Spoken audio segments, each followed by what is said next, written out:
How's it feel to get that win at MSG? Man, it feels great, man. You know, last time I fought here at UFC 205, it was a draw, but we got fight of the night. It's just awesome to be back here at Madison Square Garden, fighting in front of my fans here in New York City, which is a home away from home for me, and to get that W, man. It's awesome to be back in the octagon. I've been out for 8 months, you know, with a knee injury, MCL, meniscus tear. Felt a little slow in the first, but as the rounds went on, I felt a little bit more comfortable being out there. My timing I felt was on point. Man, he's a tough dude, man. I knocked him down in the second round, got right back up smiling. I knew he was going to be a very hard guy to finish. I knew he was going to come out looking for the leg kicks. So I tried to bait him a little bit, but he didn't overextend on it. He's tough, man. He's tough. He's definitely number 4 for a reason. Did that surgery, is that one of the reasons why you didn't throw as many kicks, or was that technical? Or well, he did a very good job of catching and scooping my kicks. There's a few of them where I spun all the way around. I should have ended up throwing more double kicks. I know I threw a side kick to the body and hit him in the head with the second side kick. So I should have threw a little bit more, but yeah, a little bit, I would say so, you know, especially with my right leg. What do you think you'll have to do to get back in that title picture? You know what? Of course, obviously coming out here with a knockout would be awesome, but it didn't happen. I knew it was going to be tough, but my eyes are always upward or forward, you know what I mean? Give me the winner or loser of RDA and Lawler, man. Winner or loser, give it to me. I don't care. How damaging were the leg kicks? Say that again? How damaging were the leg kicks? Not bad, man. I didn't feel them one bit. There was several that I checked back to back. My shins felt really great. I do a lot of shin conditioning. Of course, when you have somebody like Chris Weidman kicking your legs, everybody else seems, you know, it's pretty soft. But after the fight is on, after the fight, I can definitely feel the soreness in my legs starting to grow. Do you think he was a little distracted with all that Michael Bisping beef that he was getting into? I don't know, man. I was wondering the same thing because I was right next to him when it happened. I was like, hold up, you know, we got to fight first, man. You know, don't go out there and start throwing blows with Bisping.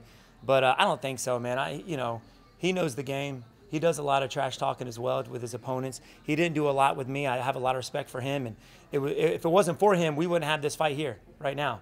He actually shouted me out on social media. I was like, Stephen Wonderboy, where you at, man? Of course, I was on the injured list, but I was like, hey, I'm game. Let's get it going. So saw him at a few shows, and we're like, hey, man, let's get this thing going. Let's get this fight, man. I'm like, I know. Finally, the UFC jumped on board, and we got it here at Madison Square Garden. Do you think you have to be out of character and kind of do things to get back up since you kind of had the money picture retiring? You know, I don't think so. You know, I am who I am. If I started talking trash now, then people would just tell me to shut up. You know, Stephen, we know that's not you. You know what I mean?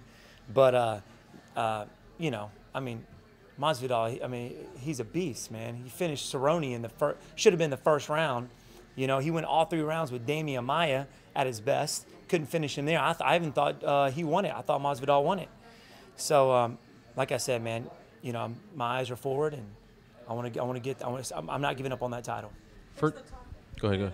With the RDA fight, Lawler, that they may make the winner at that, yep. The title fight. So, like, do you have a contingency fight that's maybe in your head? Nope, the one of those two. You know, I mean, a lot of things that Dana White says doesn't come to fruition. You know what I mean? He does say a lot. You know, if depending on how long Tyron's out, I think he's on the injured list. So depending on that, man, give me that Lawler shot, or give me the winner of those 2 fights. If not that, if the winner gets the next shot, give me the loser. You know, I'm still working my way up. First time in a while that you don't fight 5 rounds. Does it feel fulfilling? Does it feel like an easy day at the office?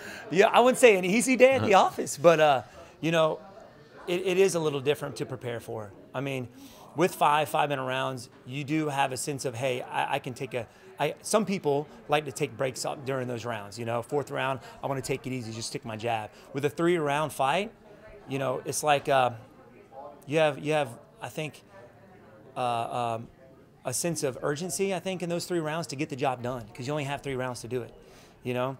But even in practice, we're still doing 5-minute round fights. You know, we're always preparing for that main event or that title shot. You know what I mean? So we're always doing 5-5s. I know I could do 3-5s easy, but you know, it was a little bit different to prepare for. You know, after that 3rd round, I'm still thinking we're going 2 more. You know, and it was like, it's over. I'm like, oh man, okay. Welterweight is arguably the most interesting division right now because you have, you know, the guys at the top, as you mentioned, RDA, Lawler, yourself. Masvidal, Woodley, of course. But then you have this like influx of young guys like Usman and Darren Till and Mike Perry and Colby Covington. What do you make of Mr. Covington, who's ruffling a lot of feathers? He's a very polarizing figure. He's playing the game, man. Let me tell you. He finished Damian Maia. Do I think it was the best Damian Maia? No, I don't. But he finished Damian Maia, man, which is a feat in its own. I mean, he's ruffling some feathers, man. He's making his shout. I agree with you. The welterweight division is, I think, the toughest and the most exciting division in the UFC right now. There's not a real set number one contender. You know, you got all these young guys coming up, like you said. Everybody in the top 10 has the potential to have the title, to be the title, the champion. They're that good. So everybody that's coming up, I'm keeping my eye on, man. But the one that, if you had it your way, would be the RDA Lawler fight. Oh, yeah. That's what you want. Yeah, I think that would be awesome, especially Lawler. I've been wanting to fight him for a while. I'm a huge fan of Lawler. Watching him fight in Strikeforce, you know, back in the day, very tough. And that's the guy I was actually preparing for to fight for that title. I thought he was going to beat Tyron. Of course, Tyron proved us wrong. But, man, I think that would be a beast of a fight. Stephen, did it free up your offense a little bit today that you didn't necessarily have to worry about the takedown, excuse me, like you did against Tyron the last 2 times? I knew my opponent wasn't as strong as Tyron, but I know he's very crafty. So I knew he was going to look for something at least to close the gap, to work for the clinch, which he did. My takedown defense, I've been working really hard on with Chris Weidman, my coach, my wrestling coach, Coach Thomas Lee, my buddy Carl Reed, my brother-in-law, Carlos Machado. My ground game is getting better every day, so I knew he was going to look for that. It didn't really worry me that much. So yeah, I was able to throw my hands and feet a little bit more because I didn't have to worry about that. Congrats, Stephen. Thanks, guys. I appreciate it. It's good to see you, my friend. No tornadoes been happening, man, after our last one.